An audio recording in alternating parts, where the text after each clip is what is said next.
with Inner Solutions. We are a company that is really trying our best to make mental health available to everybody. We know that there's so many people out there struggling with anxiety, panic attacks, depression, you name it. You're not alone and you're not stuck, and there's so much you can do. And in tonight's live stream, Q&A, crash course, whatever you want to call it, we're going to be answering questions from anybody who is listening. If you have a question, if you have a comment, you want to throw it in, let us know. We're here to answer your questions. We're going to do our best to answer every single question. So if there's something on your mind, feel free to share. That being said, we're also going to be covering different topics that we think are essential, foundational, things like how to get out of a panic attack, things like how to break the feedback loop of getting scared 1 second and getting overwhelmed the next second. So we're going to do our best to cover everything in terms of where you are now, why you feel the way you feel, whether it's anxiety, depression, having issues sleeping, what's the root cause of this, and what you can do about it.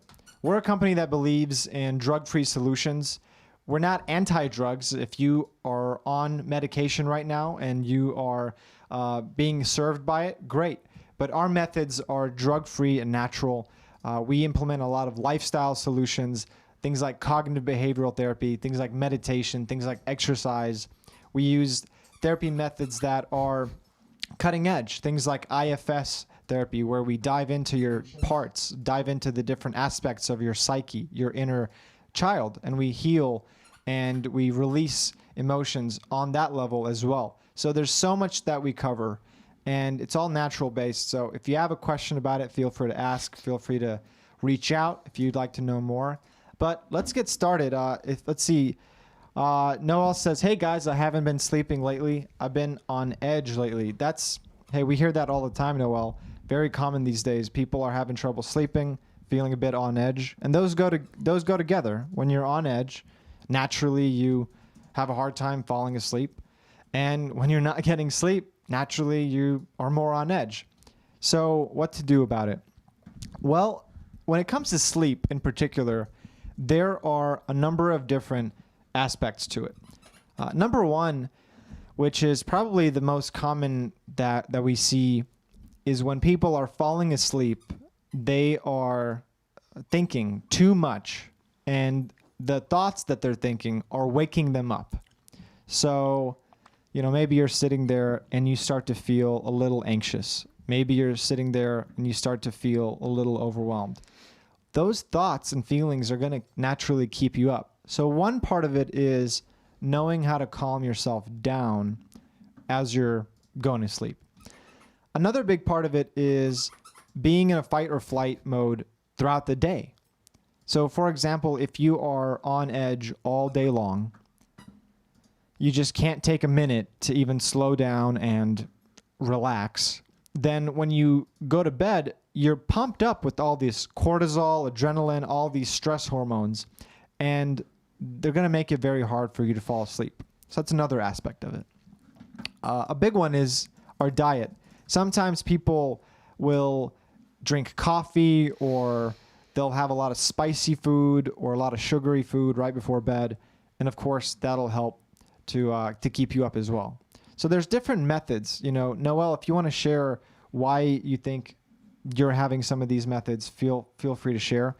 But to begin with, we find that the best thing you can do is to start by getting yourself out of the fight or flight mode.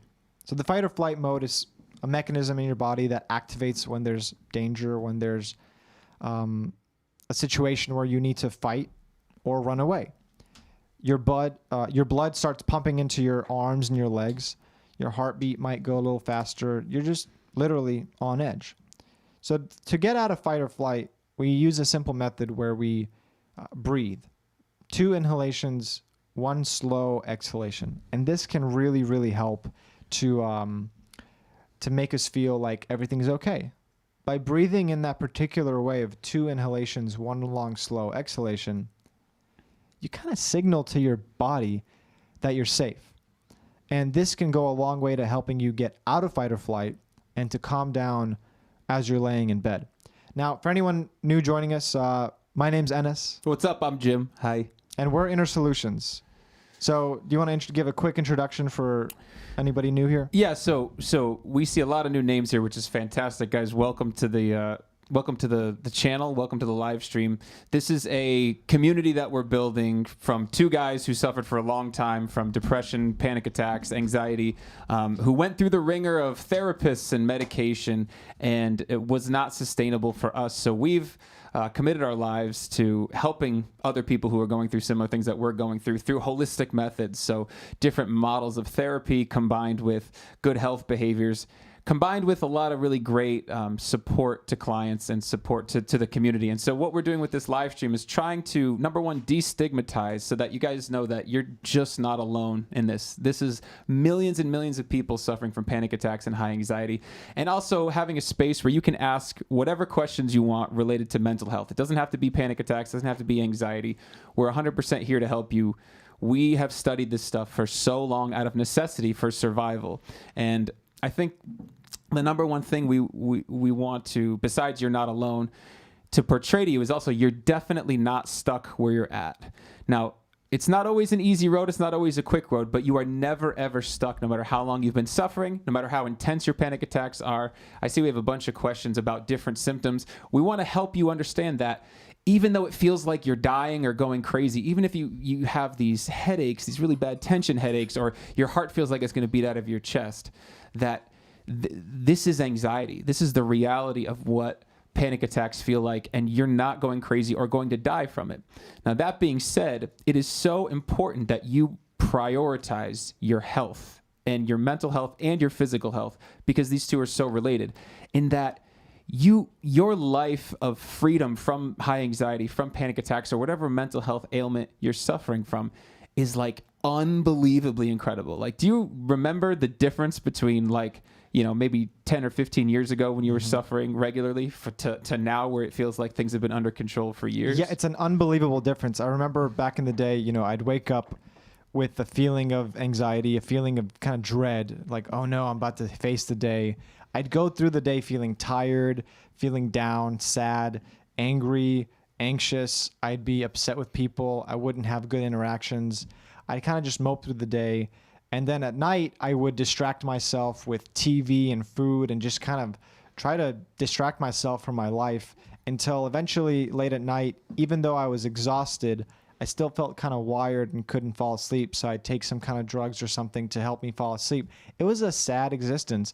And every day going through that, it really sucks. I know a lot of you out there can relate to this, where you're just in this cycle of kind of getting through the day, not really living, but enduring, just enduring the storm, feeling like you're in a war zone all the time. And it's the truth. It's, we have clients who come in and they can't leave the house. They can't drive. They can't go see their family. They're especially with COVID, they're shut in, just so paranoid about it, and they just don't feel like they have a control over it. Yeah. And we're here to say, you can do it.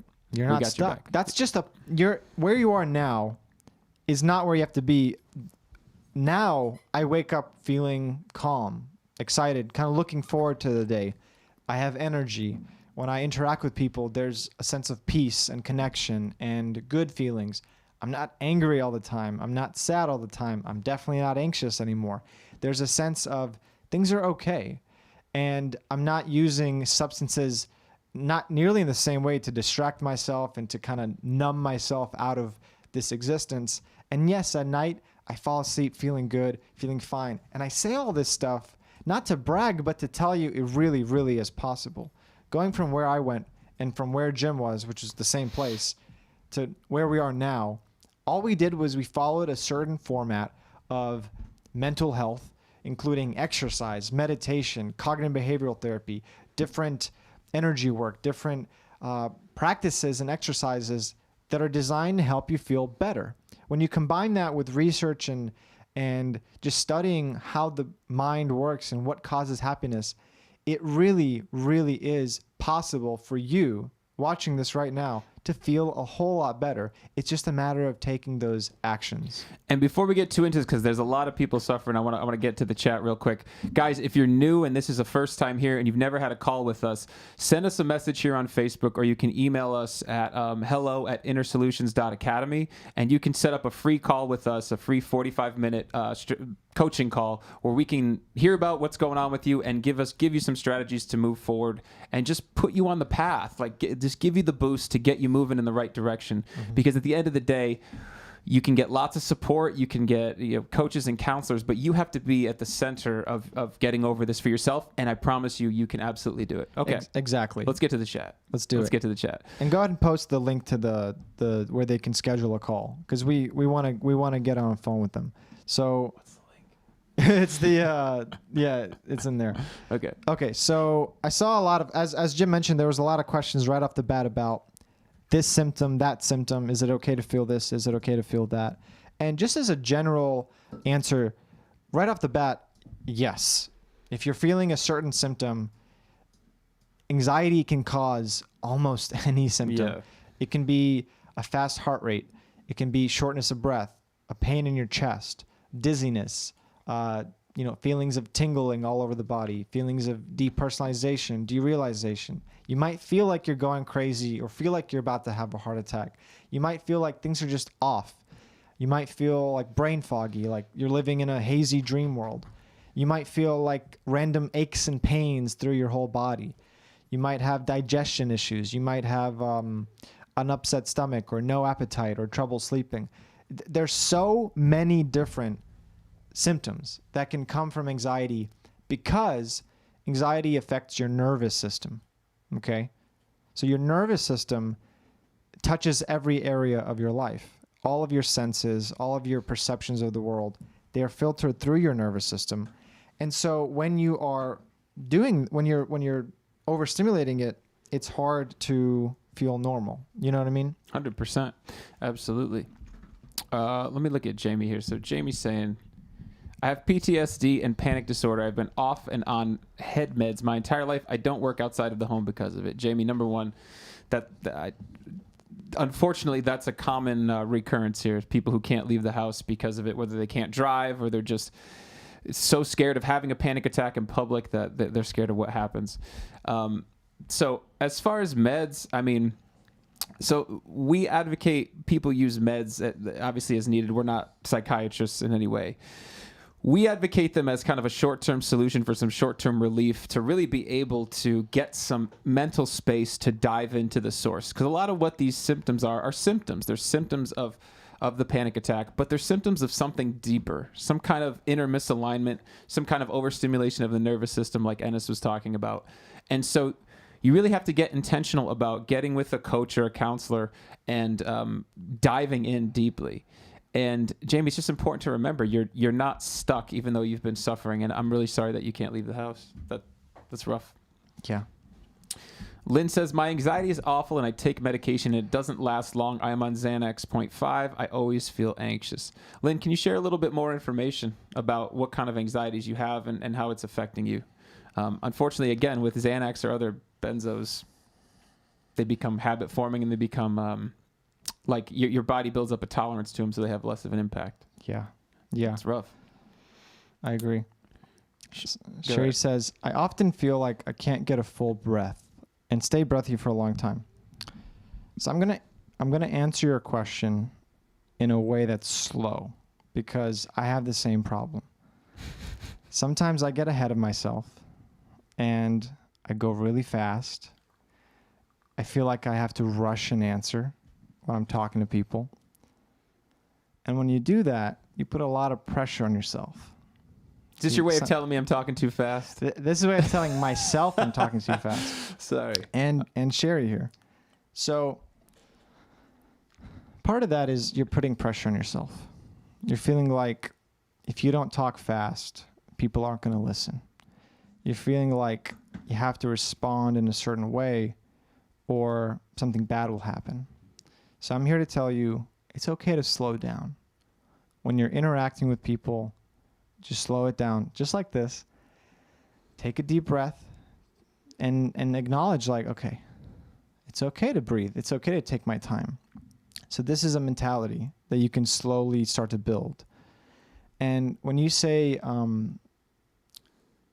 stay breathy for a long time, this can also happen not just in a conversational setting, but also in a setting where you're all alone and you just feel like, oh, I just can't quite get a good deep breath in. This is similar to the feeling of being in a fight or flight mode, where you just can't quite, right? That sigh of relief, that kind of almost yawn-like way of breathing. To do that, we do the same thing we recommended at the beginning of the live stream. Take 2 inhalations like this, and a long, slow exhalation.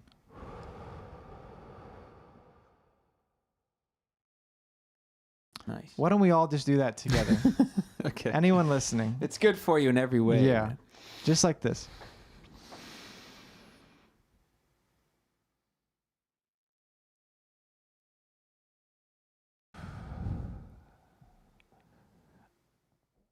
Nice. So just doing that a few times, you ground yourself, you slow everything down, and you signal to your body that, yes, even though it feels a little strange, even though there's some uncomfortable sensations and some negative thoughts telling you that, things are going to be bad, you just communicate to your body on a physical level with your breath. Everything's okay. You're fine. You're fine. You're safe. You don't have to be in a fight or flight mode. Yeah, I think it's important to know that the difference between kind of your intellectual conscious mind, what's like in the forefront of your mind, and then your nervous system is very different. We can use our intellect to send a signal to the body like Ennis was doing. But that even though you could be thinking, God, just calm down. It's okay. Just calm down. You have to do something that's more related to your nervous system to signal to the nervous system like, hey, we're safe. We don't need to worry about it, as well as intellectually. So taking that breath it's amazing. It's amazing at any point. And Sherry, I just want to add too that's often a common. I have a client right now who commonly feels like he can't take a deep breath, and when we do some calming exercises and also just some more deeper inner work, he eventually gets the feeling like, like he can breathe again. And it's really amazing how that's tied to just a lot of the thoughts and sensations going on in his body, that anxiety or that fight or flight mode. There's a tightness. There's an overall exactly. like rigidness to the body. And once you kind of relax that, it's like, and we're doing this to kind of induce it in you, because there's something real about seeing someone yawn, right? Like when you, right, that can literally make someone, maybe there's someone watching that just yawned because they saw that. Yeah, I had to fight it. I'll be honest about it. And so Sherry, I would encourage you, we posted the link for a free call, no strings attached. It's in the chat right there. So I would encourage you to set up a free call, and we can share a whole bunch of strategies as far as how to soothe your nervous system, and then maybe how to do some deeper inner work and see what's stuck. Lori, what's up, Lori? I have a lot of headaches, and I have anxiety and depression, and my headaches are making me not want to work and not want to do anything, just stay home. Yeah, so you're in a bit of a physical symptom feedback loop where the headache is causing another dread to leave the house, which is causing another dread to work and then causing another dread not. So that's what we call the feedback loop, when you have a sensation that triggers a thought, which triggers a sensation, which triggers a thought, and goes in this downward spiral. Lori, these are all symptoms. And so what I would suggest to you is that you get to learn some soothing techniques, some stress management techniques, and then you really look at, where did these come from? Is this an emotional headache? Go get yourself scanned, make sure there's nothing going on physically that's already there. But where are these headaches coming from? Are they coming from suppressing yourself? Are they coming from not speaking out? Are they coming from being in a relationship that isn't serving you? Is it coming from being in a job or a city that you're not loving? Really take an audit of your life and think about, what are your stressors? And if you write them down and look at them, then you can start to kind of diagnose, well, I need to take care of these things. Because what you're seeing in this chat is all these different manifestations of symptoms that are coming from really similar places, places of tension, places of stress, places of unresolved issues, places of just unresolved lives. Yeah. Yeah, I like that. Unresolved life. Yeah. Yeah. It's just, unfortunately, we need to take care of the things that our body is telling us to take care of. And if we don't pay attention to the stress, if we don't pay attention to our anxiety, and honor it and move our life where it needs to go, that stuff gets stored in your body and it manifests in these symptoms. Cheryl says, yep, all the tabs are open as Eric tells me to close all the tabs. Easier said than done. I'm not sure what that means. I think I'm Eric, and the tabs may be referring to like... Oh, you're Eric? Yeah. Oh, okay. So that's an autocorrect. Yeah. The tabs analogy is really good because when you have a browser open, surfing the internet, you've got 50 tabs open, your computer is not going to run as fast as it could. So by letting go of some tabs, closing some tabs, you can focus, you can relax, and there's just less processing power. So in your own life, what are the tabs? Their relationships, their responsibilities, but most often they're thoughts, different thoughts that are popping up and causing you to get distracted, causing you to worry about the future. So general recommendation, close some tabs. You'll feel better. Cheryl says, I have depression and anxiety, can't sleep. Yeah. Cheryl, can you give us a little more information? Cheryl Compton Hagu? I don't know how to say your last name. Squaw Valley. Sorry, no disrespect intended. Give us some more information. How is it manifesting? Do you have conscious anxiety? Meaning, is it specific about what you're anxious about?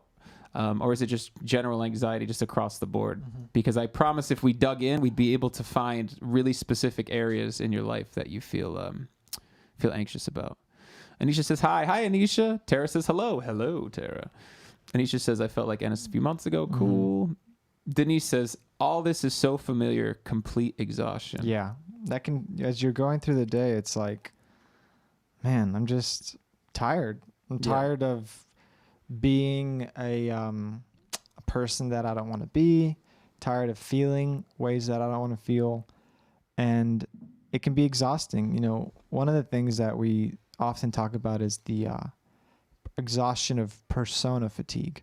So when let's say you're going through your day, whether it's at work or at home, if you feel like you have to be a certain way all the time, maybe you have to be cheery at work, maybe you have to be, responsible at home, whatever it is, you can get overwhelmed with that. And as you get through the day, that burden of being a certain way can start to get so heavy that it can make you sit down by creating an illness or an intense negative sensation. Because sometimes our body, to communicate to us like, hey, you got to slow down, it lets us know with these negative sensations. So notice the ways that you are putting pressure on yourself to be a certain way, to do certain things. See if you can tap into a slightly more authentic version of yourself where you're saying how you feel. You're less concerned about how people think of you. There's just less of an act and more of just like an effortless being, right? Yeah. It's more loose. It's more carefree, and because of that, less exhausting. I want to point it out that this is something that we all have to pay attention to, even with you. Like, there was a clear shift in your energy from the beginning of the stream to kind of 5-10 minutes in, and it's common, Cheryl. I mean, that's what's tricky about it is that you may not be aware that you're even doing this, and that's why it's important to work with someone that you really trust, or to have some trusted friends you can bounce ideas off of. Go ahead. You called it right. At the beginning of the stream, I felt like a pressure to get some attention, right? Hey, everybody, how you doing? Everything's great here on Inner Solutions. Good to see you. No, exactly, because it's the first 5 minutes, and you're like, and then within 10 minutes or so of that kind of high level energy, I started to feel some like that old anxious feeling. Yeah. And that's my trigger. It's not always a bad thing. It's just Right. a way that my body communicates to say, hey, slow down a bit. Yeah, exactly. And it's like, oh, okay. Become aware of it. What am I doing? Oh, I'm going a bit too fast. Let me slow it down. And then from there, you find that you get into an alignment, right? And that alignment feels more effortless, more true. And then from there, you feel better. So anxiety is often a way that your body is trying to tell you something for your own benefit. Yeah, and that's what happens when you kind of practice that attunement to yourself, when you start to come at things from a much more core place, from just being more transparent, more open, and okay with the result that happens, and not trying to control it so much. Your body feels how good that feels to not have to put forward this effort, and then when you're doing it again, you're like, why am I getting so tired, or why am I so anything? Yeah. Amanda Clark, right? What's up? Says, what about the things you watch on TV? That's a big one. What about them? I think you are what you consume. Sure. So be careful what you watch. Try, if you're overstimulated and anxious, watch something funny. Watch something, feel good, or don't watch anything at all. Just read or meditate. Yeah, it's a good way to prime your mind by intelligently and intentionally choosing what you put into your mind. Mm-hmm. It's going to have a result. It might not be instant, but it's going to have an effect on you and your nervous system 100%. I mean, an immediate diet is so important. Tara Marie Wagner says, this is so me. That's so great, Tara. Cheryl Compton Hogue says, yep, all of that. Great. Do you want to read Patricia's? Do I have to scream it? Patricia had her caps lock on, or she's really struggling. Patricia, sorry. Sorry if you're struggling. I have been having panic attacks or anxiety attacks often. I feel a blackness come over me, but I don't faint. Yeah. I've had that before too, where, it's like the edges of your vision are just kind of like coming out. And you feel like you're about to pass out, but you don't. You just kind of get freaked out by it naturally because it's an odd experience. In those moments, it's pretty much the same advice as a normal panic attack. You pay close attention to the thoughts that you're having. There's going to be some thoughts saying some negative stuff like, I'm going to die, I'm going to pass out. What was that? That shouldn't be happening. What if this keeps happening? What if this ruins my life? What if I can't ever get over this? And there's some scary thoughts that can pop up when you experience that. The key is to not believe them. In almost every negative thought you have, there's going to be some amount of irrationality to it, some amount of distortion where it's just not true, even if it seems that way. So as you see why it's not true, you'll believe it less and less. And then as you believe it less and less, it won't create that same fear response in you. Beyond that, it's the same as the panic attack, where there's a feedback loop that needs to be broken. And if you've never seen any of our videos on that, go to our YouTube channel. We have a bunch of videos on how to stop having panic attacks and how to break the feedback loop. So just go to Inner Solutions on YouTube. And if you're watching this on YouTube, then, obviously go check out our videos. But instead of giving you a long answer right now, that's probably the best thing that you can do is just go check out how to stop a panic attack. Angela Charbonneau, nice, says, this has been my hell. I can't escape. Angela, I want you to look right here. Look right here. Don't look at Ennis for a second. Look here. Look at me. Hold on. Do it. Angela, listen to me. I know how you feel. I suffered for years and years from wild anxiety, from unbelievable symptoms, from feeling like I was dying daily to wanting to kill myself because I was so miserable. I totally understand. I promise you, there is a way out if you're committed. If you reprioritize this to number one, and if you're open-minded and open-hearted, there's a link about 4 comments above you to schedule a free call. It's free. There's no strings attached. Schedule the call, and we'll get you on your way. But I promise you, I promise you, beyond a shadow of a doubt, after working with hundreds, if not thousands of people at this point, that you are 100% not stuck where you are. And you can't see me, but I agree. That's beautiful. It's true. That was well said. It's so true. I promise you. I'm telling you, I'm not going to bullshit you. It's not an overnight process. But if you're committed and you just work hard and you trust somebody, some support system that really knows their stuff, I promise you, you can work through it. Yeah, I like how you said it's a reprioritization. You have to make it the top priority. Yeah. You have to put your resources into it, your time, your effort, sometimes money, whatever it needs to be. You have to commit. It's not easy, but it's doable. Yeah. It's 100% doable for anybody. Jamie Cooper, big red heart. Jamie Cooper, big red heart back to you. And this is mine. Big red hearts. Tina says, can you elaborate on how to traverse panic whilst processing trauma? Number one, Tina, good use of the word whilst. Whilst. No. Talk about that, though. How do you traverse panic while processing trauma? That's a difficult one. Yeah. Or do you want me to talk about it? You start, and I'll add. Okay. Yeah. So, I mean, the problem with panic attacks while you're processing trauma is that you feel like it's kind of a double extreme of physical symptoms. Like, that's the big thing. And so you're kind of being hit on two levels of it all. There's always like a height of the storm when you're going through this, because a lot of times trauma is something that there's so many parts of your mind have tried to shove down and not let you feel. And if you're inviting it forward, then it can really upset those parts of you. And so you have like this internal storm, all these internal conflicts. No, we don't want to think about this right now. Oh my God, it's making us panic. Like, what do we do? There's so much going on that you have to get really intentional about releasing all resistance and trusting, number one, that you're going to be okay during the heightened times.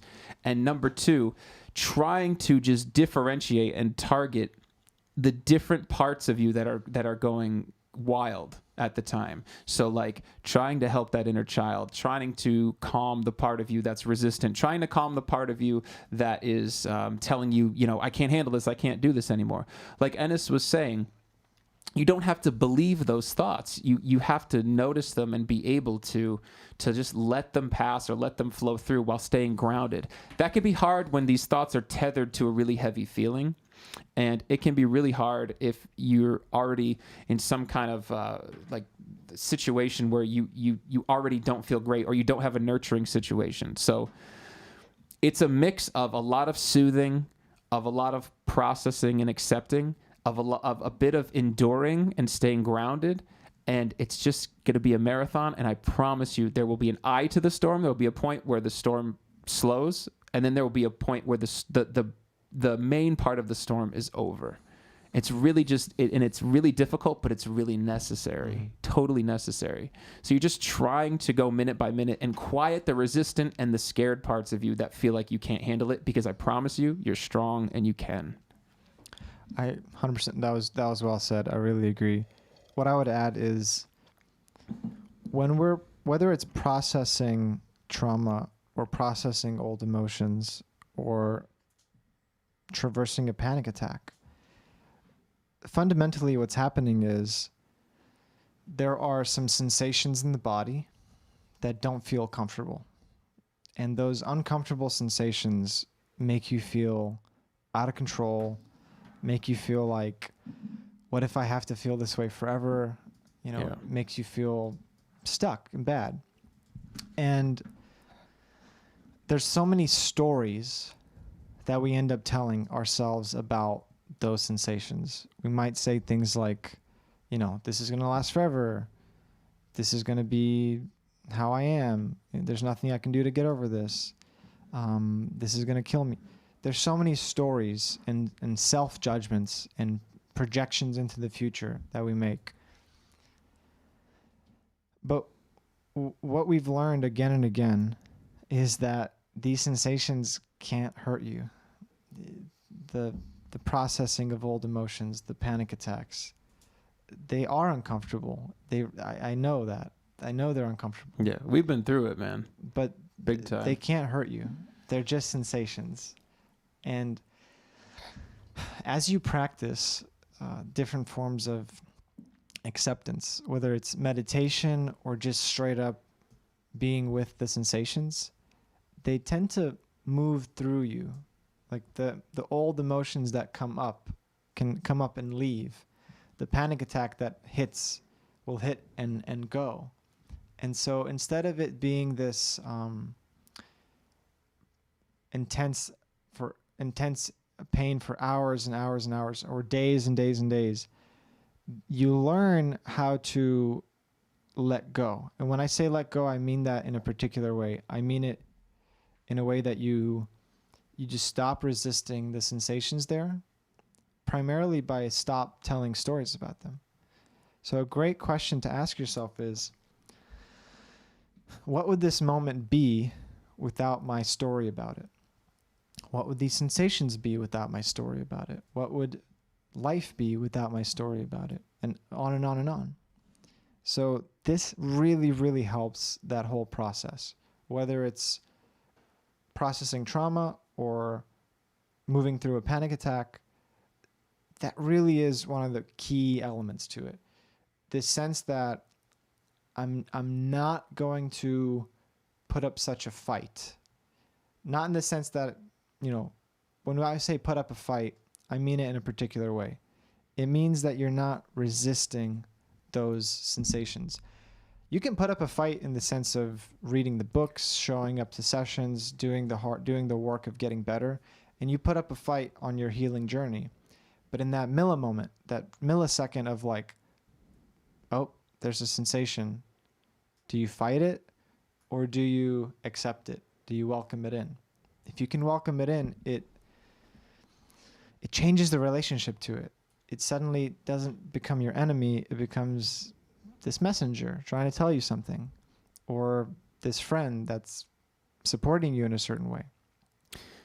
Yeah, I would say that becomes your full-time job during those heightened parts. And that's really difficult if you're trying to manage a family or a job, but this is like what the prioritization has to be. It's like this has to take precedent. This stuff needs to be processed, and this stuff needs to be worked out. And of course, and you don't really have a choice. Unfortunately, you can try to shove it down, or you can try to numb out with different things, but it's gonna be there. And it's like, why wouldn't you want it to be the priority? I mean, if you feel bad, then what's the point of doing other things before you get that handled? It's like, feeling good should be the platform from which you act from, right? I feel like in our culture, we see happiness as this end goal of like, I'm going to slog and suffer through life until maybe later I'll be happy.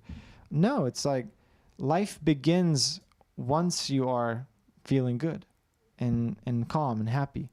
And that is the platform from which you can take action. And so if you're not feeling great right now, suffering from anxiety, whatever it is, that should be the priority. And it's a worthwhile priority, because on the other hand, on the other side of that is you feel good. You can enjoy your life. You can actually live. It's crossing the water. That's the hard part. 100%. Molly Bird. Awesome name, by the way. Molly Bird. Mm-hmm. It's adorable. I have an anxiety hangover now from a huge anxiety attack the other night. Shaking, dry mouth, sick to the stomach, and just feeling dread and could not relax. But it did let me feel all those awful things and to breathe. Also, I tell myself this will pass, and I have been here before with it. But I'll be okay, and my body is doing what it is supposed to do to be anxious. However, it does suck, and big headache the next day and just tired. So, Molly, do you feel like your panic attacks are getting better? Do you feel like the frequency and intensity is getting better, as though like you're starting to release that resistance and let it in, invite it in? I want to send Molly, if you want, I want to send you a copy of our book, The Panic Response Plan. Just private messages here on Facebook with your email, or sign up for a free call and put your email in there and we can send it to you. But it gives a lot of strategies on how to release that resistance and just welcome it in, which it sounds like you're already starting to do, but we want to take that to the next level so that you can move through this as quickly as possible. Mm-hmm.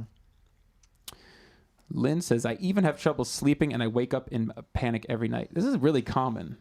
People that wake up either can't fall asleep, wake up in the middle of the night with a panic attack, or wake up in the morning.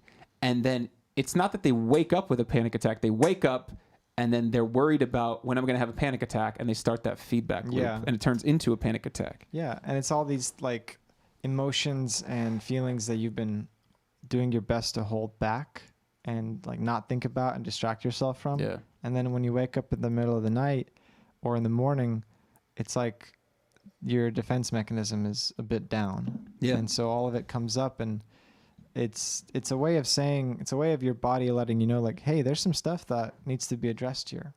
There's some emotions that want to be processed. There's some, pent up emotions that want to see the light of day. And if you just move through your life distracting yourself, you never really get a chance to process them. So that stuff that's coming up in the middle of the night or in the morning, take a look at that. And part of what can help is before you go to bed, meditate and journal before you go to bed.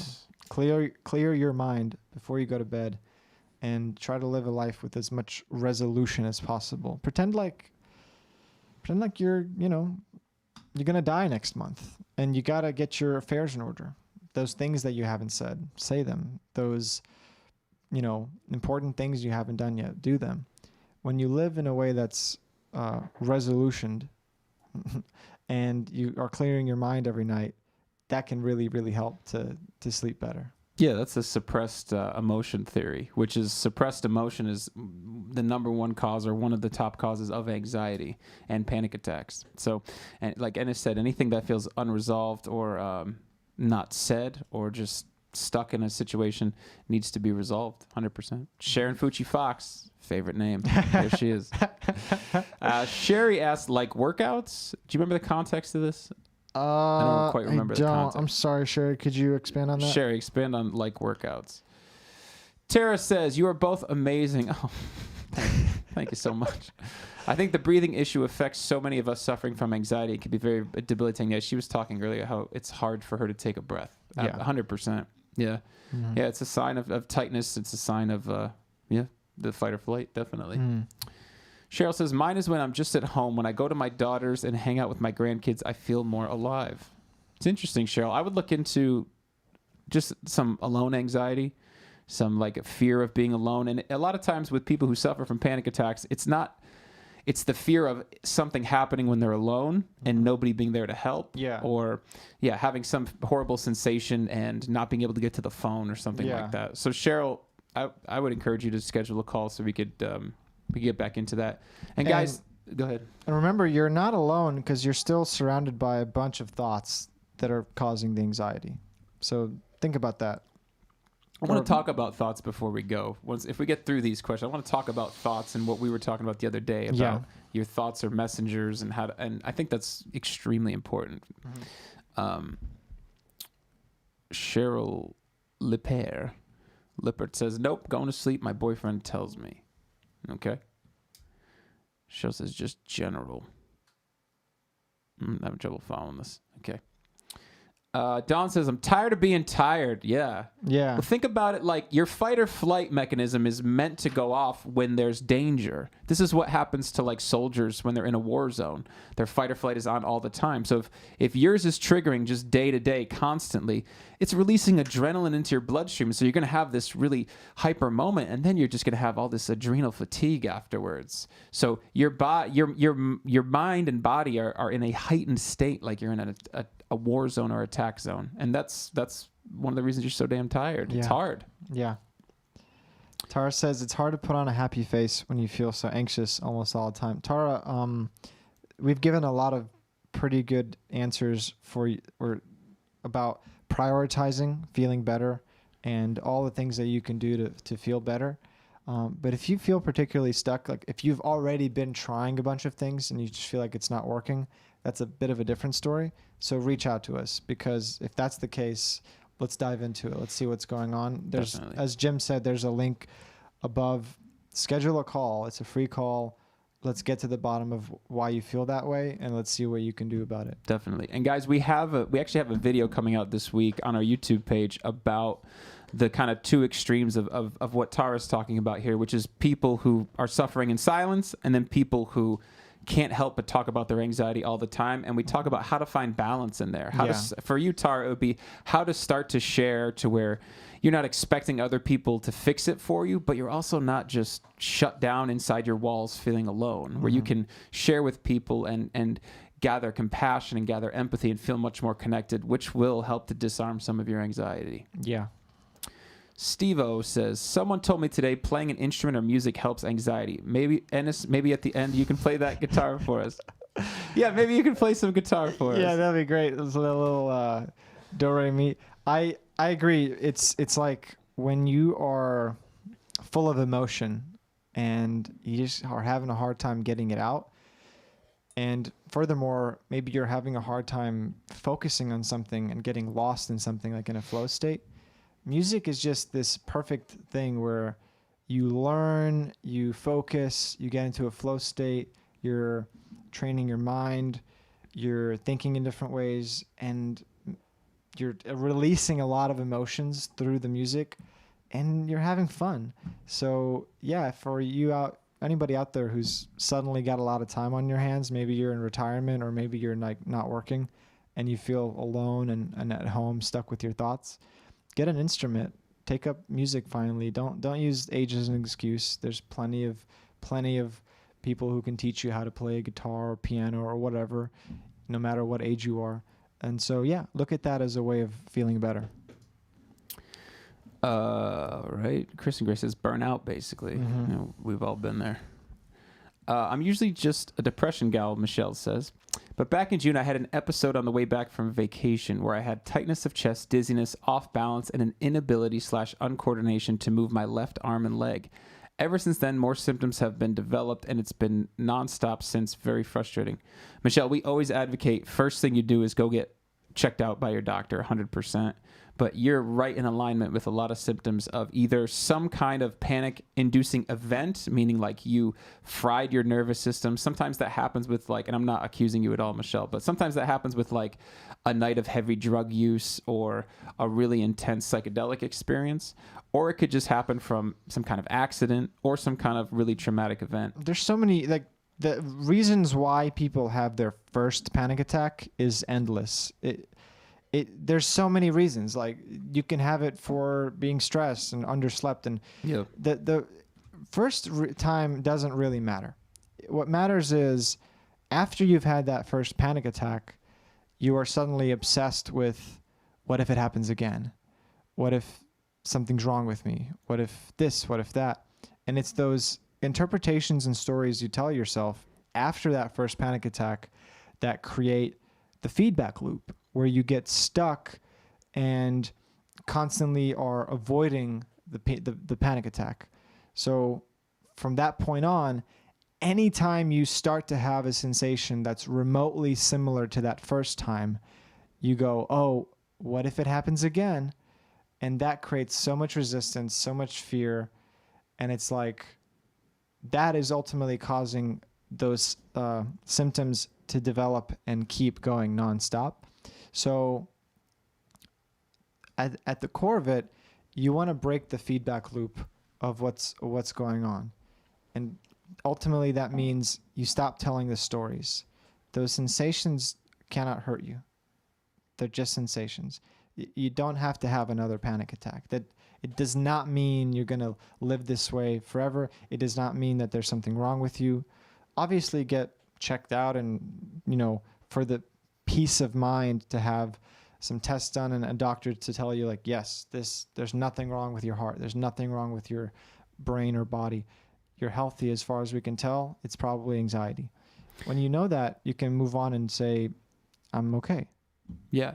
But Michelle, and part of working this out is going to be doing an audit and just checking out what your life is like. Like, this might have been kind of like a ticking time bomb, just waiting for that one thing to trigger the panic attack, and now your body has found this outlet for all this pent up stress. So it's like, really be honest with yourself. Are you enjoying your job? Are you in a positive relationship? Do you feel freedom to do things and meet challenges? Do you feel like you're able to speak up? Do you feel like you're able to be assertive and ask for what you want? All these kind of things, Michelle. I would really encourage you to hop on the phone with us so we could explore it more, because if it's getting worse and worse, we want to put a stop to it as soon as possible so it doesn't become more habituated in your body. Yeah. Don says meditation is the best. It really is. It helps. You just meditated before the show. Yeah, I was like, I realized it's been like a day without it. You have to. I have to, like, without going too into it. Meditation is one of the most foundational practices that helped me to feel better, helps me to not just feel better, but stay grounded whenever I'm getting too overstimulated, too lost in thoughts. It's just this beautiful, beautiful practice that you can always come back to and recenter yourself. And not only does it help in the short term, it also has these really beautiful long-term benefits of just helping you notice your thoughts more, helping you have a more balanced emotional body in general, helping you to disidentify from your stories. It's a really, really effective practice. And I want to address what Cheryl C. says. She says, I have a hard time with that, just can't sit still with meditation. So I feel like this is kind of my boat, where I'm a little more hyperactive. I find it hard at first I found it really hard to meditate. I didn't know what I was doing. Can we break some of the common misconceptions about meditation right now? Yeah. So number one is it's okay if you can't sit still. It's okay if you're not good at it. A lot of people think that you have to sit there feeling peaceful and totally clear your mind and all these ideas. But in reality, when you first start, you're definitely going to have all kinds of random thoughts popping in and out of your mind, all kinds of images, your own inner chatter. It'll be incessant. There's going to be a restlessness in the body. There's going to be a sense of like, I got to get up and go back to distracting myself. I got to get up and, get away from these feelings and stuff.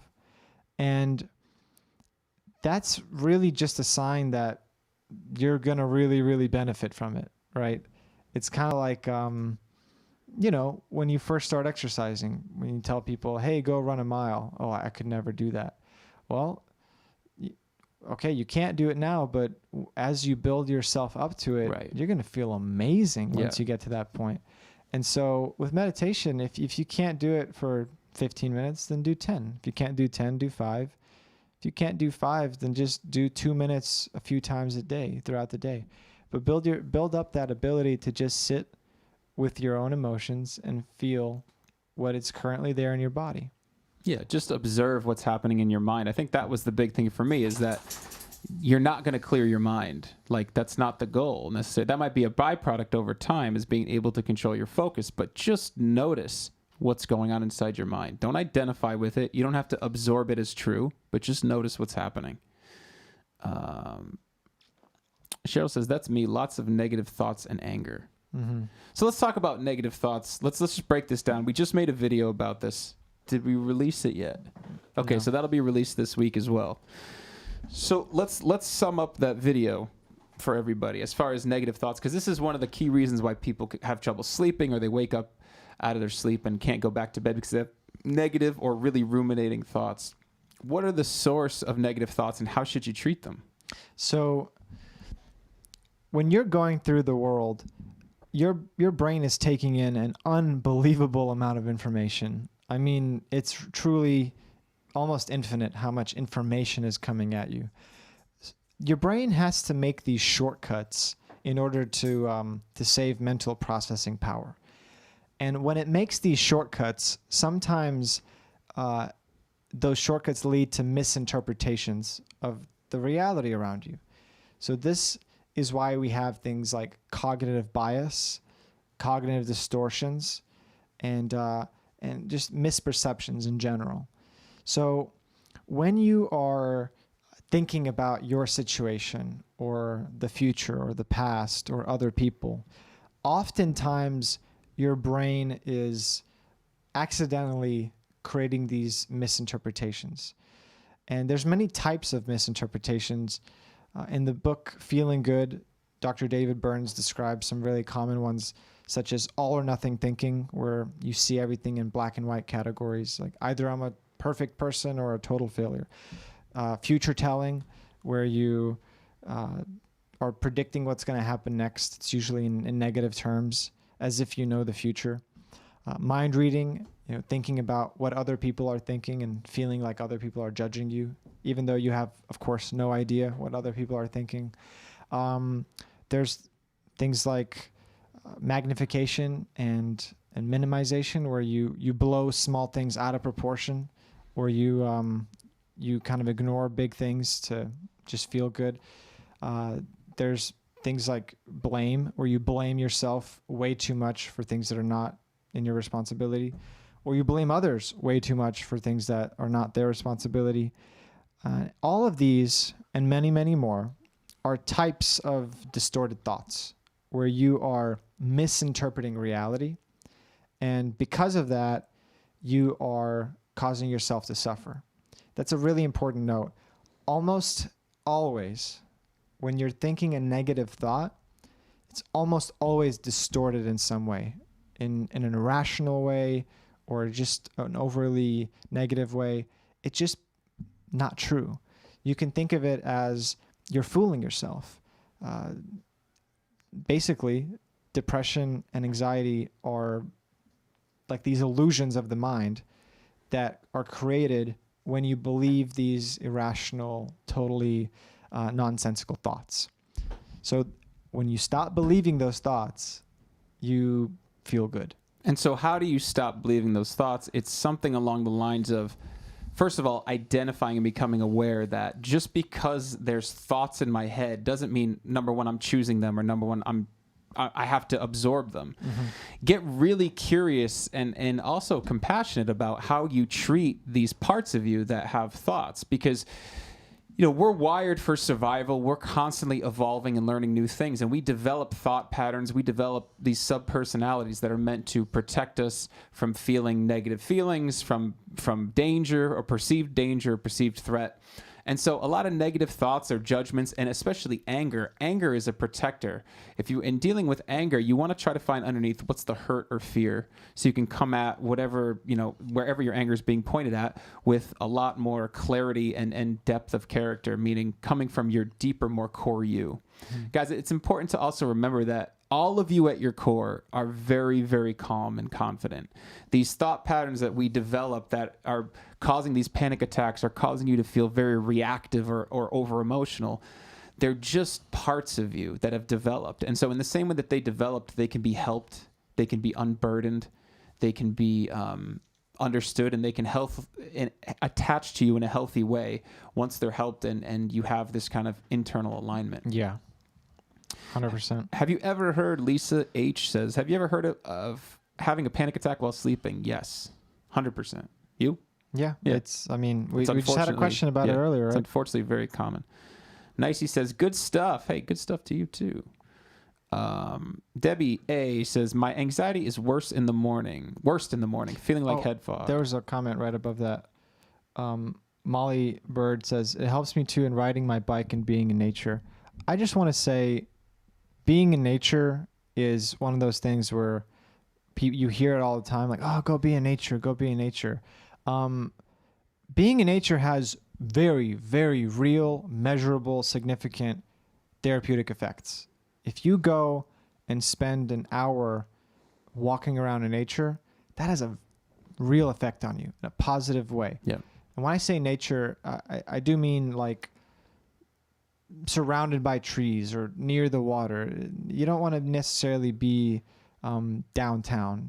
I know people in cities might have a hard time, but if you need to drive 30 minutes to go find that peaceful park or that stretch of ocean, do it. It's worth it. It really is. So at least every few days, try to go out in nature and just be there. Yeah. Soak it up. And give yourself a decompression period too, where don't expect once you get out there, I should feel better. What's going on? Because then you're starting a new feedback loop. Go out there, spend some quality time, and just allow your nervous system and your mind to just drink it all in. Just Yeah. absorb the clarity. Marinate in it. Yeah. So Debbie's saying my anxiety is worse in the morning, feeling like head fog. Yeah. Debbie, I would recommend you go to our YouTube channel and check out the dealing with depersonalization video. It's awesome. And dealing with morning anxiety video. Yeah. But yeah, that's common. We kind of addressed it that when you're sleeping, your distractions are down, your defenses are down. Your whole intellectual system is taking a nap basically. So all your defenses are down. So it makes sense they're really just coming forward because there's nothing to hold them back. Yeah, hits you all at once. Yeah. Do you think COVID has set this off in you? I know for me, it has come That's back. a reply to. Which a one? reply to another person, not a Okay. question. All right. Tina says that's a really interesting analogy of viewing it like the eye of the storm and how it will pass. So she was talking about panic attacks while processing. Yeah. The eye of the storm, Tina, actually you're in the storm. The eye of the storm will come where it's like you'll have a heavy period, then it'll chill for a little bit. Then there'll probably be another heavy period, and then the storm will pass. That's typically how it goes with clients. Does anxiety and OCD sometimes go hand in hand? 100% goes hand in hand. Yeah. Yeah. So OCD is a symptom of an anxiety or a symptom of some kind of inner conflict or inner misalignment. Okay. It's the same as OCD is a coping mechanism, something that your brain wires to help you feel calm, and that's just a manifestation of a large anxiety. Yeah, no different. Mason, why is the OCD happening? How does it relate to anxiety? Well, you just kind of answered that, and then a couple other people said, "I have anxiety. I think things." She says I have not, OCD. Oh, sorry, I have OCD. I think things who might not happen or are not real. And I start to get anxiety. And then how do you stop OCD? Is it always a result of anxiety? And then that's interesting. A couple OCD questions. In my experience, OCD is very related to the cognitive distortion that I mentioned a moment ago of all or nothing thinking. So for all or nothing thinking is you see the world in black and white. There's no gray area. Everything is either or. So for example, let's say you're a student, you've gotten straight A's all your life, and you feel like I'm a straight A student, I'm a good student, and then one day you get a B or a C, and suddenly that tears you down all the way. Now you feel like I'm a failure. You can't be an okay student. There's no such thing. There's either a great student, perfect student, or a total failure. With OCD, sometimes that can manifest in like things like, well, either my hands are perfectly 100% clean or they're not clean at all. And so people want to keep washing their hands. Or things like just various elements of your life. If it's not perfect, you feel like you have to do something about it. Yeah, the carpet fringes or the alignment of the books, all that kind of stuff. Yeah. So notice that there's no such thing as a totally dirty house where every single inch is covered with nothing but dust and dirt. And there's no such thing as a perfectly clean house where every single thing is immaculate. We live in a universe that is in the gray area. Everything is in between, a spectrum. So you are a spectrum. Your house is a spectrum. Your life is a spectrum. Nothing's black and white in reality. Even that statement, like we talk, like when I say nothing is black and white in reality, maybe some things are, right? It's like, it's hard to avoid these statements of absolutes because it's so ingrained in our language and the way we think.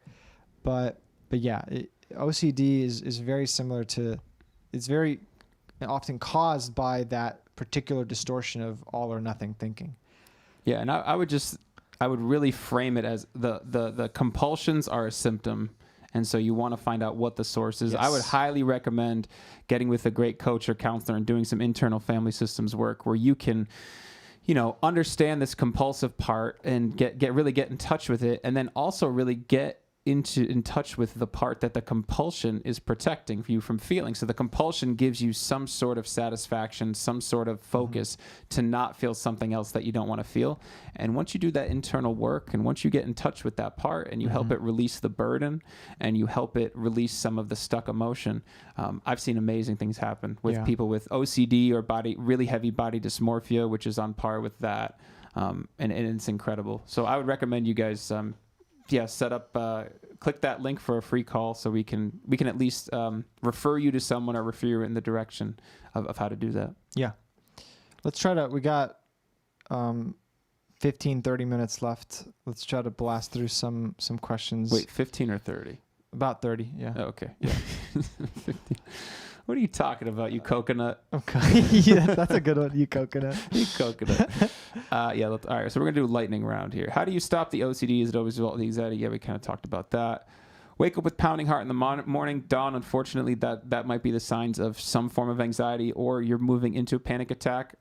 We talk about morning anxiety on our YouTube channel. Check out the how to deal with morning anxiety. My anxiety is so high and has caused me to have severe fear and blocked me from making good decisions. That's a big one, right? We don't talk about that a lot.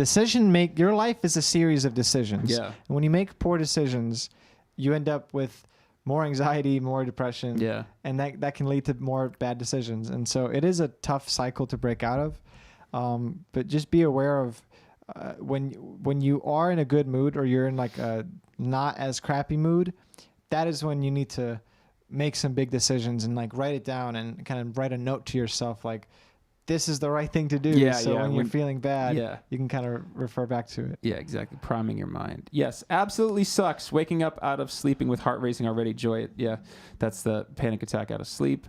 I too have the same sleep issues. Cindy, thank you so much for sharing and being here. Stephanie says, I know I'm not supposed to resist thoughts because it makes things worse, but how do I play out the scenario where your thought is to think about something? For example, think about if you still have anxiety or not, or if you feel nervous or not. If I say, no, I'm not thinking about it, then it makes me anxious. Haha. If I think about it, then it makes me anxious. So I feel kind of screwed either way. If I say, no, I'm not thinking about it, then it makes me anxious. If I think about it, then it makes me anxious. It's just an acknowledgement. Like you just note it and you keep moving forward. So it's not about, pushing the thought away with intensity or pretending like it didn't happen or anything like that.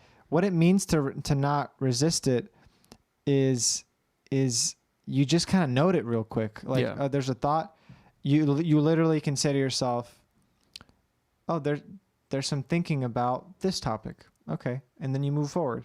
And then if there's another one, like, oh, there's some more thinking about that topic. Okay. And you keep moving forward. And you just kind of like, you note it for a second. And instead of getting totally lost in it and totally engaged with it and trying to figure it out and do all this stuff with it, you just kind of note like, nope, I guess I'm thinking about stuff right now. Interesting. And then you kind of come back to whatever is in front of you, whether it's the kids or the dishes or your life in general. Yeah, Stephanie, I mean, and if it just feels relentless, like it's also triggering a lot of emotion in you, or it's tethered to a really heavy emotion, I would highly recommend some IFS work or some parts work. And that's where you want to write down those thoughts. Like if they are triggering a lot of intense emotion, then that's like something that should be explored. So write those thoughts down, right, and then look at what are the cognitive distortions that this thought falls under. Joy says she journals already. Good. So she's talking about pre-bedtime ritual. Yeah. So Joy, the thoughts you're having, like the rumination or the negative thoughts, getting them out is great for reprocessing. But then if it's still pertinent, Joy, I would just highly recommend you get with somebody to explore them, why they feel like they have to be so intense. Intense. Yeah. Thank you. Okay. Lisa says she wakes up sweating and hyperventilating. Yeah, that's same thing. A lot of people are waking up in the middle of the night with anxiety. And really, this goes back to there's so much unprocessed emotion. Yeah. A lot of people hear, I hear this all the time these days because people are going into an early retirement, or they're not working, or they just have some more time on their hands, or they're in a big transition. This year has just been a big transition for a lot of people. And when that happens, your body kind of uses it as an opportunity to say, okay, looks like there's some time here to process some old emotions. And that is when you can get really hit. A story that I like to tell is when my mom was going through the genocides in Bosnia, during the conflict, she didn't feel fear or like an intense chronic stress. It was 2 weeks after she got to the safe zone where things were okay, where she was suddenly hit with a lot of anxiety, a lot of intense negative emotion. And this was not just her, but many, many, many people were okay during the height of the conflict. In the actual danger, they were not overwhelmed. Later, when they were actually safe, that is when all those unprocessed emotions suddenly hit them. So our bodies do this for our own safety, for our own survival. They kind of bottle up some things, and when the body thinks it's appropriate, such as retirement or a vacation, you can get hit with a lot of unprocessed stuff. Yeah. And it's going to unfold. Yeah. It's not going to be like this, obviously, forever. As it comes out and you process it and you help it process with things like meditation, you'll feel better and better. Kayla says, I missed the beginning. Is this going to be posted after rewatch? Guys, these are always up on Facebook and YouTube. Just check on YouTube, you can check the date. And on Facebook, they're on demand. They're dated as well. Nicey Garner says, fear of the future, being alone, fear of another attack and not living through it. So Nicey, a panic attack's never going to kill you. It's not going to make you go crazy. It's not going to make you lose control. It's just really uncomfortable. And I would encourage you to, Nicey, message us here on Facebook, and I'll send you a copy of the Panic Response Plan, audiobook and ebook. And you can use those strategies to start to move through it. And if it's persisting, and that you just know there's like a lot of pent up, unprocessed emotion in you, message us and set up a free session so we can get you moving forward and on your way. Tara says, thank you guys. Thank you, Tara. Thanks for coming by. Steffi says, I'm never tired. That makes me wonder what's wrong with me. You're in a fight or flight mode throughout the day.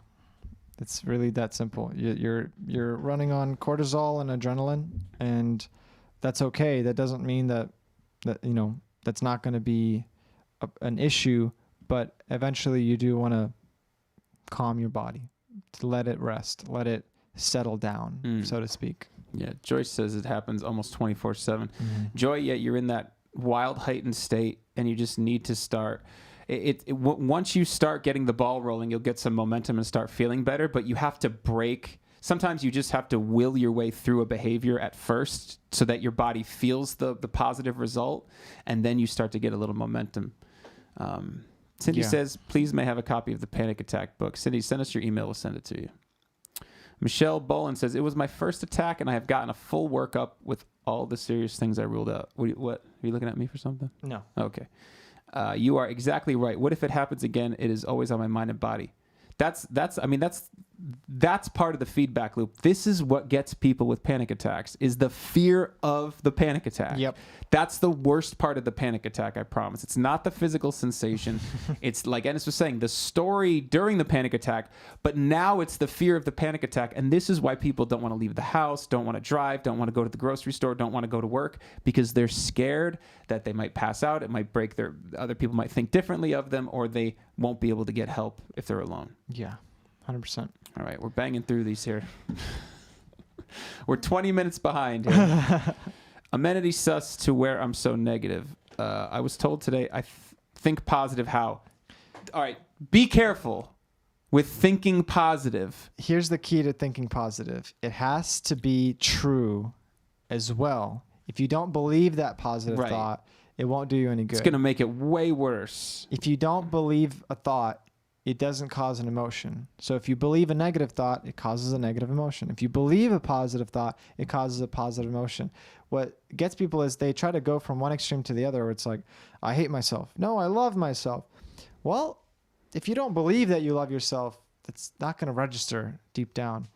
Just step it up a bit, or step your way up to that really positive thought by just reframing the really negative one to be slightly more true, slightly more positive, and then see where you start to not believe it. Yeah, be careful of just Like when you try to just say, hey, everything's going great, I should be happy, no, if you're not, it's way more important to be honest with yourself. I feel like shit. And to get in touch with these parts of you and do the deeper work, Cindy, to understand you at your core do not feel bad. You at your core are not negative at all. That's a part of you that's trying to help you or do something there. So that protective part that maybe puts forward negative things or maybe focuses on the negative as though it's threatening, it might be really scared. It might be trying to protect you. So be careful of just forcing positive thoughts and then being devastated that you don't believe them. And I noticed you said you've tried meditation and yoga. Have you tried it for 6 months straight? And that's not a joke, because a lot of people try it for a couple months here and there. Maybe they've done like kind of random videos from YouTube. That's how they learned.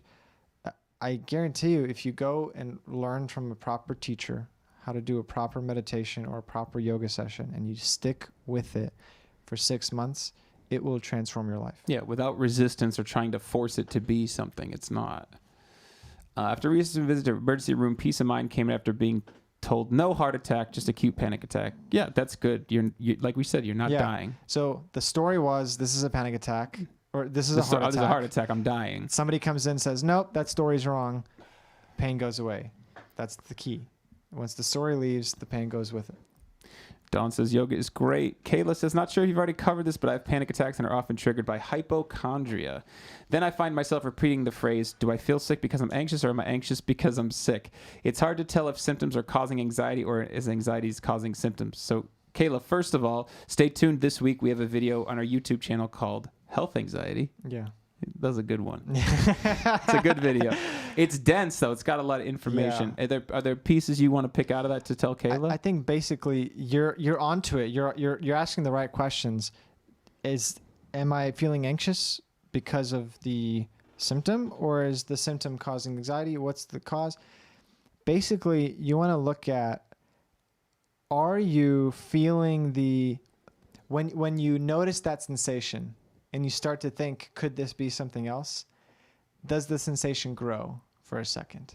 Or do you get hit with a sudden amount of fear? That's kind of your telltale of like, oh, okay, this is being caused by that thought. I had that the other day. I had a meal that was really, really, really salty. And I had the thought, oh no, I had too much salt. What if this causes me to have something bad? And the moment I had that thought, I noticed like an intensification of that negative sensation. But that was my clue. I was like, wait a minute. What are the odds that I would start to feel worse as soon as I had that thought? Yeah. It must be just me freaking myself out. 100%. But do watch the health anxiety video on our YouTube channel, because it's a 30-minute long video where we go into depth about that hypochondria in particular.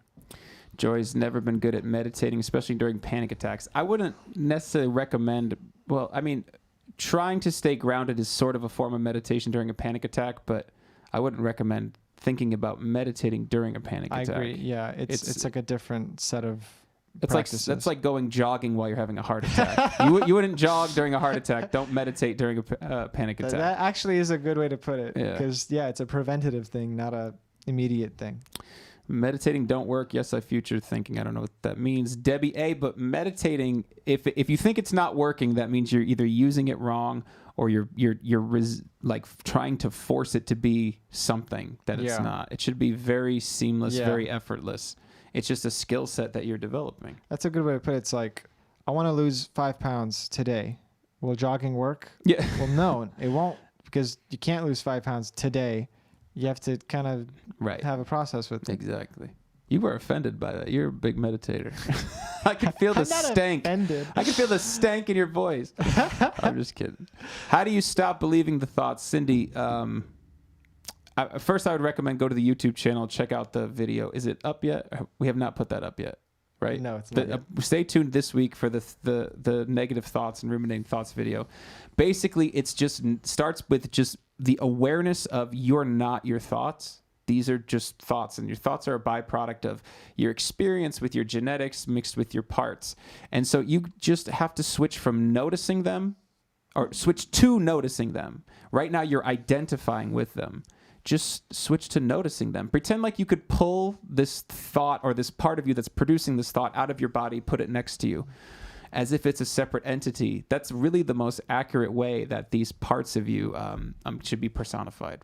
And when you name your anxiety jerk, it doesn't really help because the anxiety is like a part of you that's like calling your hand butthole. Like, it's not good, right? You're creating an enemy internally. And so as you dive into parts work, you see that all of these parts, even the negative ones like anxiety, are really, really, really trying to serve you. They're trying to help you. They're trying to keep the ecosystem afloat. And so once you, here's a good way to put it. The core you is not calling the anxiety jerk. There's another part of you that's angry that's calling the anxiety jerk. So it's more like there's a battle between these two parts of you, the angry part and the anxious part. And when you zoom out of it and you kind of tap back into your core self, you don't feel angry or anxious. You just feel a calm, compassionate curiosity towards both of them. And that's how you know that you've met that core part of you. Is you see the anxiety, you see the anger, and you can meet both of them with curiosity and compassion.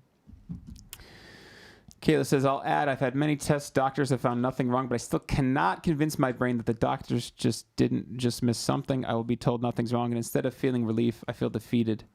Like, why can't they figure out what's wrong with me? Deep down, I know anxiety and irrational fear of death or illness is what's wrong. Kayla, you get on that free call. We got to get... Yeah. There's so much to say about this. There's so much there's so much work we could do within even just the 45 minutes to just start to open up some of these really stuck ways of thinking, these stuck parts that you have. Katerina says, I like to drink so much, I feel next day my anxiety gets worse. Yeah. Drinking is going to intensify your anxiety. 100%. Yeah. Because alcohol stimulates your nervous system. So it's the same with caffeine, spicy food. Anything that stimulates your nervous system will worsen your anxiety symptoms. Yeah. Wendy says, you guys are so smart and helpful. Thank you, Wendy. Oh, thank you very much. Cheryl says, I don't like when something is out of place. Yeah, Cheryl, same thing. I mean, there's a part of you that just feels really irked when something's out of place. And that typically is a symptom of some kind of unprocessed or suppressed emotion, meaning like, that's what I can control. That in place. You know, you got to think of your external environment as a manifestation of your internal environment. Like, something's out of place and I just want it to be perfect. If this book is perfect and everything's okay, it's a symptom. It's a symptom of some unprocessed or stuck emotion. Yep. OCD isn't just about cleaning. I have it about health. Absolutely. Yeah. Yeah. It's exactly on par with OCD that. is, again, back to that all or nothing thinking of like, either I'm perfectly healthy or I'm about to die. And there's no in between. There's no room for a gray area. Cindy says, my anxiety keeps me in the past. How do I stay in the present? I think your anxiety keeps you more... anxiety typically keeps you in the future, I find. Yeah. But there's something about your anxiety of the past. Cindy, I would recommend you go to our YouTube channel and check out our video about regret and how to... kind of use those thoughts or use that part of you that's pulling you into the past of whatever the event was or whatever pain was to take kind of the lessons from it and also help it. Katerina Jones says, thank you guys so much. You are wonderful. Katerina, you're so wonderful. Please like and subscribe. Come back. Guys, we're here every Tuesday at this time. So every Tuesday at 7 p.m. you guys can come and we can have this kind of party. Yeah. Don says, very afraid of antidepressants. Donna, it makes sense. Medication anxiety is very, very real. Very, very real. But don't be scared if it's something that you go to the psychiatrist and it can bridge the gap for you. I just would recommend you don't think of it as a long-term sustainable solution because all the clients I work with, it's been unsustainable. It's unsustainable for me too. Yeah. OCD for me is health related. I have to be complete. Okay. Yeah. We think we saw that. Stephanie says, sorry for the double comment. Didn't think the first one came through. Oh, this is Stephanie. I'm sorry. I thought this was Molly. It sucks because I'm constantly looking to not have anxiety and feel nervous, which makes me have anxiety and feel nervous. Perfect. I need to accept this for what it is. I know I do. Just getting there and staying there is hard for me. Stephanie, you just need some support. I mean, it's really as simple as that. You need external support, and you need a lot of reinforcement of the not identifying with your thoughts, of getting a little bit of space from them. And the amount of clarity that you have about the situation is really, really good. It's just really about sticking with it, continuing to do the practices, and over time you're going to see every month will be this big step ahead, where there might be ups and downs throughout the day or even throughout the week, but you'll notice like every month is this big step ahead as you stay consistent. Lisa says, that is like what happens to me. I can be great in the stressful times, but it's weeks later that I absolutely fall apart. Yep. I love what you said about that. I noticed that in myself too, that body will hold on to the stress till you're in the safe zone. Then when it feels like it can, it'll start to try to detox and release it. So just don't be surprised if 2 days after a really hard event or a week after a really hard few days, you get sick, or your body, you start to develop some physical symptoms. It's your body trying to push out the stress and the stuck emotion. Yeah. Cindy would love the audiobooks too. Send us your email through the messenger. You guys are great. Don, you're great. Carla says, my anxiety is with driving. I feel disconnected in fear of open spaces, open fields on each side. Well, Carla, can you expand on that a little bit? That's really interesting. I haven't heard of the open spaces. Usually it's like you're surrounded by cars or something. I've heard of something similar where people feel much more secure with walls around them, where they feel like there's a security in that. Cindy says, how do I get myself to start thinking better about myself? Wow, good question. How do you start to get... You practice two things. One is curiosity, and the other is compassion. So you basically talk to yourself like a loving friend or a loving family member. You talk to these parts of you, the inner critic or the part that's absorbing the criticism, with a lot of love and compassion and curiosity. That's it in a nutshell. And if you want more resources, you can read about internal family systems. It talks a lot about how to differentiate these parts of you that are doing this. And then, Cindy, I would just also recommend you hop on a call. Yeah, essentially, thinking everybody has a story about themselves. There's like deep down story of the kind of person you are, whether you're lovable or unlovable, whether you're worthy or unworthy, whether you're good or bad. I mean, these are basic concepts that you might see a child have. Like when a 4-year-old sees the world, they think in these basic terms of good or bad, worthy, unworthy. And deep down, we have these stories about ourselves. So when it comes to like low self-esteem or, thinking better about yourself, it's about changing that core story. And ultimately that comes through some form of forgiveness, some form of saying to yourself, I am okay, and believing that. And as Jim mentioned, that can be a complicated process, but it starts with looking at why you feel any kind of self-resentment, self-judgment, or any form of non-forgiveness to yourself. Even Lisa says, even the fear of going to sleep because I don't want to wake up that way ever again. Yeah, that makes sense. But to raise 3 kids and hold down a full-time teaching job in this crazy year on no sleep is proving impossible. Yeah. Lisa, get some support, man. Get some support because you're not far off of being able to balance it. Like, you're moving, but you're probably just running on adrenaline right now. As we said earlier in the stream, it can be rough right now, but if you can make that a priority and do the practices, you will feel better. You will feel better. So there was a comment right above that. So Cindy, you said you took yoga for a while and you got higher anxiety.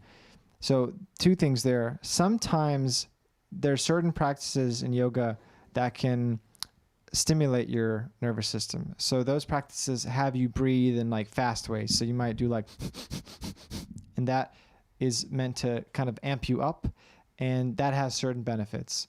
For people that are already too amped up, that can make them feel more anxious. So that type of yoga might not be best for you. There are other types that are more soothing and calming that you might want to explore. Another thing that can happen often is when you're doing yoga or even meditation, occasionally that is your body's trigger to say, oh, we're safe now. Let's start processing some emotions. And that can lead people down a path where, yeah, you're doing all this work and you might feel like worse for a little bit, but that is a clearing. That is a form of breaking down so that you can break through, so to speak. I would also add that there you can just have some self-doubt or self-criticism going on too while you're doing yoga. If you're new to it and everybody else is good and you're just there feeling like you suck, that's something that I had to deal with big time, was just performance anxiety as far as I'm out of shape, or just self-judgment, self-criticism.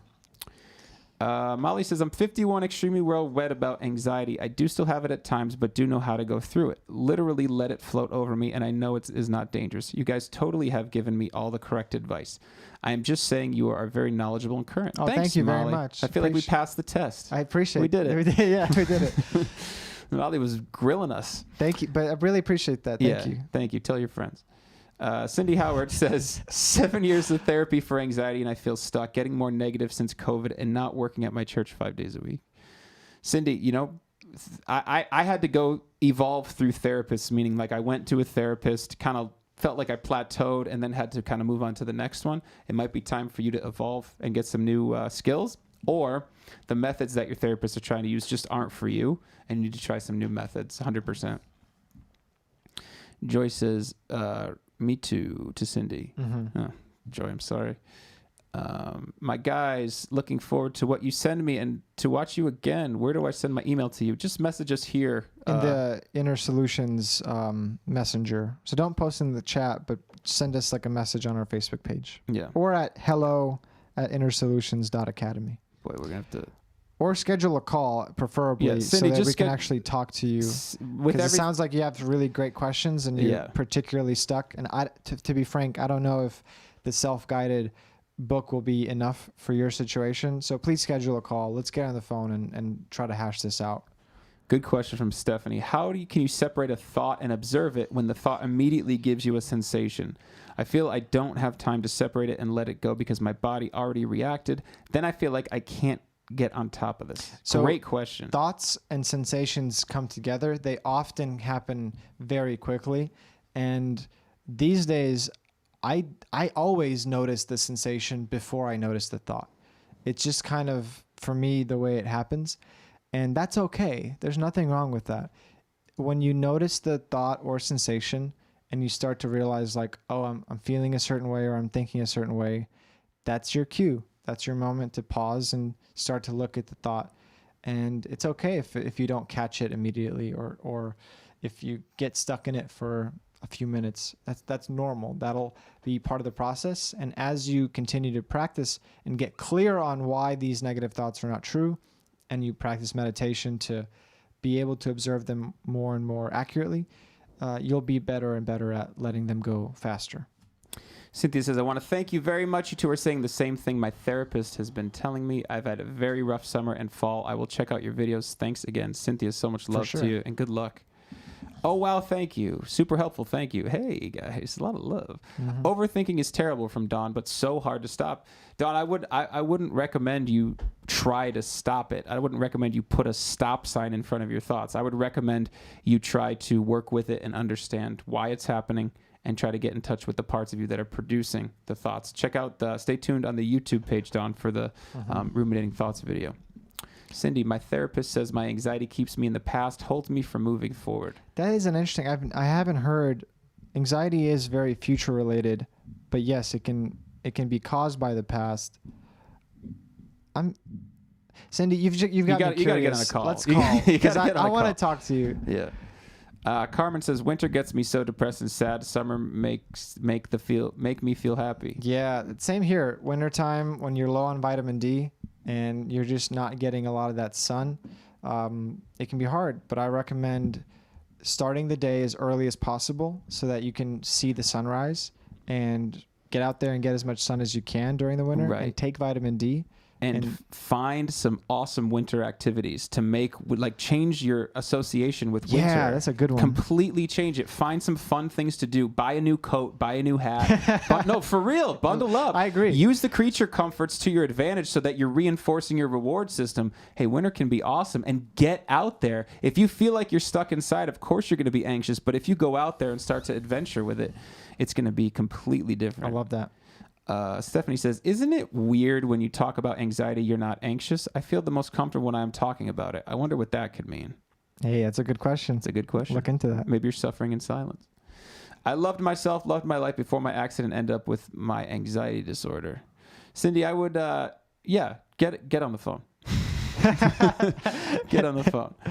All right, guys, we got to wrap up. We ran a little bit over. Thank you guys so much. Thank you so much. Please like and subscribe here. Please subscribe to the YouTube page. Please, the links are in the chat to schedule your free call if you're a first-time viewer. And is there anything you want to add? Just thank you for showing up. If you're here, you're responding to something in you that is ready to feel better. You're responding to an inner calling, some inner intuition that says, I want to feel good. I know there's more to this life than anxiety. So good on you for taking that first step. Keep going. Go read some books. Go meditate. Go exercise. Go learn about the true nature of your mind. Schedule a call with us. See if we can help you. Do whatever you can, but do something because you deserve to be happy and you're not stuck. You stole my line, man. That's our line, man. That's our line. So, guys, again, use this as momentum. We're here every week, Tuesday, 7 p.m. Central Time. Come anytime you want. Please recommend this to friends. We want to help as much as possible. For NS, I'm Jim. We're Inner Solutions. Thank you guys so much for your time. Good luck and good mental health.